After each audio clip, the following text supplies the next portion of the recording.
আসসালামু আলাইকুম। পঞ্চম শ্রেণীর বাংলাদেশ ও বিশ্ব পরিচয় বই নিয়ে ধারাবাহিকভাবে আলোচনা করছিলাম। তার ধারাবাহিকতা অষ্টম অধ্যায় নিয়ে তোমাদের সাথে এখন আলোচনা করব 87 নম্বর পৃষ্ঠা থেকে। আঞ্চলিক ও আন্তর্জাতিক সংস্থা।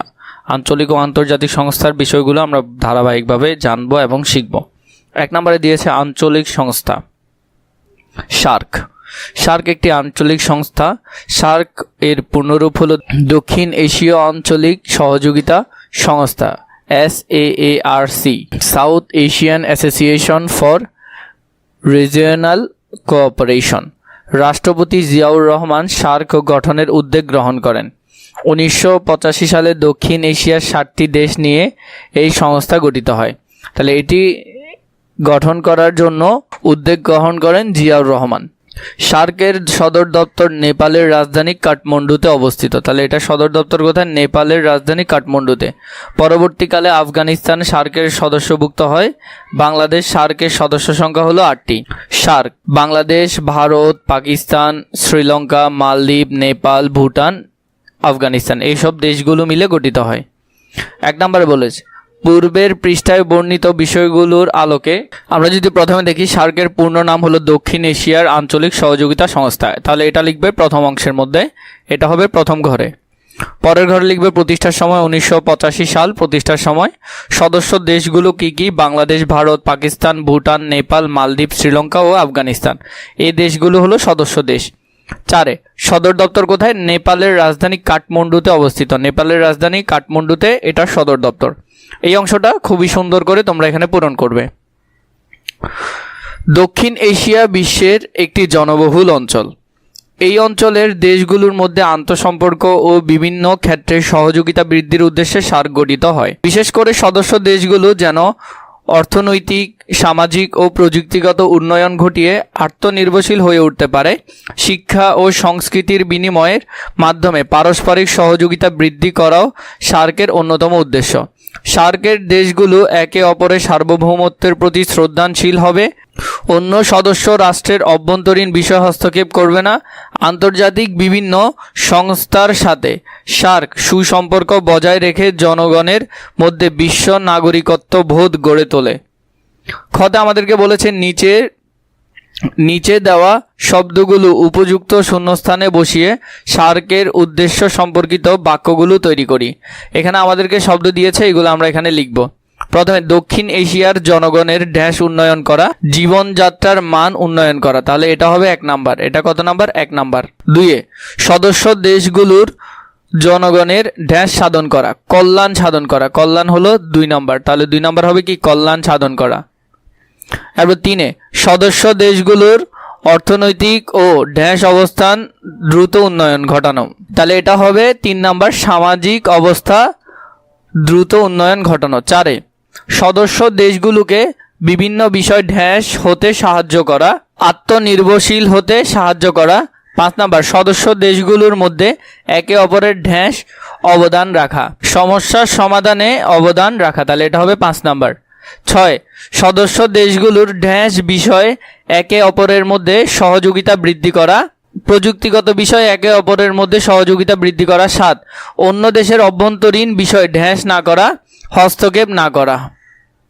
এখান থেকে এই যে শূন্যস্থানগুলো আছে এগুলো এভাবে পূরণ করতে পারবে, অথবা এখানের মধ্যে উত্তরগুলো আছে এখান থেকে দেখে লিখলেই হবে। জীবনযাত্রার মান উন্নয়ন, কল্যাণ, সামাজিক, আত্মনির্ভরশীল, সমস্যা সমাধান, প্রযুক্তিগত এবং হস্তক্ষেপ। এই বিষয়গুলো এখান থেকে সুন্দর করে সমাধান করে ফেলতে পারবে। পরবর্তীতে আমাদেরকে দিয়েছে শিক্ষক ও শিক্ষার্থীদের মধ্যে কথোপকথন। শিক্ষক, তোমরা এর আগে সার্কের উদ্দেশ্য সম্পর্কে জেনেছ। এই সমস্ত উদ্দেশ্যকে ভিত্তি করে সদস্য দেশগুলোর মধ্যে সহযোগিতার ক্ষেত্রে নির্ধারণ করা হয়েছে। এর একটি হলো দেশগুলোর কৃষি ও গ্রামীণ অর্থনীতি, আরও অনেক ক্ষেত্র। তিথি, আপা, দেশগুলোর শিক্ষা ও সংস্কৃতি বিষয়ও তো হতে পারে। শিক্ষক, ঠিক বলেছ, এছাড়া আরও আছে। এই ধরো, কাজল, আপা, বিজ্ঞান ও প্রযুক্তি বিষয় হতে পারে না? এই সবের উন্নয়নের জন্য তো আমরা একে অপরের সহযোগিতা করতে পারি, তাই না? শিক্ষক, অবশ্যই, এটিও সহযোগিতার একটি বড় ক্ষেত্র। তোমরা নিশ্চয়ই জানো যে জলবায়ু পরিবর্তন হচ্ছে। আমরা কয়লা, ডিজেল, পেট্রোল ইত্যাদি জীবাশ্ম জ্বালানির পরিবর্তে সৌরশক্তির মতো নবায়নযোগ্য শক্তি ব্যবহার করতে পারি। সুমি, তাহলে তো আমরা সদস্য দেশগুলো মিলে নবায়নযোগ্য শক্তির উন্নয়নে কাজ করতে পারি। এটিও তো একটি সহযোগিতার ক্ষেত্র হিসেবে গ্রহণ করা যেতে পারে। আরমান: আচ্ছা আপা, বর্তমান সময় হলো তথ্য প্রযুক্তির সময়, এই ক্ষেত্রে তো আমরা একে অপরের সহযোগিতা করতে পারি। শিক্ষক: খুব গুরুত্বপূর্ণ কথা বলেছ। সার্ক সদস্য দেশের মধ্যে তথ্য যোগাযোগ প্রযুক্তির একটি সহযোগিতার ক্ষেত্র। সদস্য দেশ মিলে একটি জরুরি তহবিল গঠন করার কথা বলা আছে। আমাদের সকলেই অর্থসামাজিক উন্নয়নে এই তহবিলের টাকা ব্যবহার করতে পারি। গদে উপরে কথোপকথনটি পড়ে সার্ক দেশগুলোর সহযোগিতার ক্ষেত্র চিহ্নিত করে মাইন্ড ম্যাপটি তৈরি করি। সার্কের সহযোগিতার ক্ষেত্রসমূহ: শিক্ষা ও সংস্কৃতি। বাকি 1, 2, 3, 4, 5 নাম্বার, আমরা 5টা লিখব।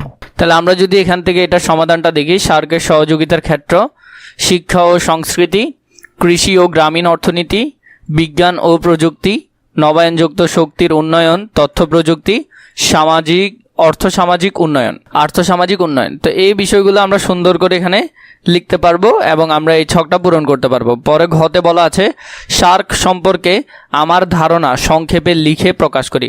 সার্ক সম্পর্কে ধারণা আমরা এখানে লিখে প্রকাশ করব। তাহলে এখান থেকে আমরা যদি কাজটা দেখি, ঘ নম্বরের মধ্যে সম্পর্কে ধারণা: সার্ক দক্ষিণ এশিয়া অঞ্চলের আঞ্চলিক সহযোগিতা সংস্থা। সংস্থাটির নামের পূর্ণরূপ দক্ষিণ এশিয়া আঞ্চলিক সহযোগিতা সংস্থা। 1985 সালে প্রতিষ্ঠিত সংস্থাটির সদর দপ্তর নেপালের রাজধানী কাঠমান্ডুতে অবস্থিত।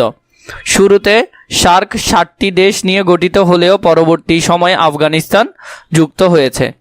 সংস্থাটির সদস্য দেশগুলো হলো বাংলাদেশ, ভারত, পাকিস্তান, ভুটান, নেপাল, মালদ্বীপ, শ্রীলঙ্কা ও আফগানিস্তান। সার্ক দক্ষিণ এশিয়ার দেশগুলোর মধ্যে আন্তঃসম্পর্ক ও বিভিন্ন ক্ষেত্রে সহযোগিতা বৃদ্ধির উদ্দেশ্যে গঠিত হয়েছে। সার্ক আন্তর্জাতিক বিভিন্ন সংস্থার সাথে সুসম্পর্ক বজায় রেখে দক্ষিণ এশিয়া অঞ্চলের জনগণের মধ্যে বিশ্ব নাগরিকত্ব বোধ গড়ে তুলেছে।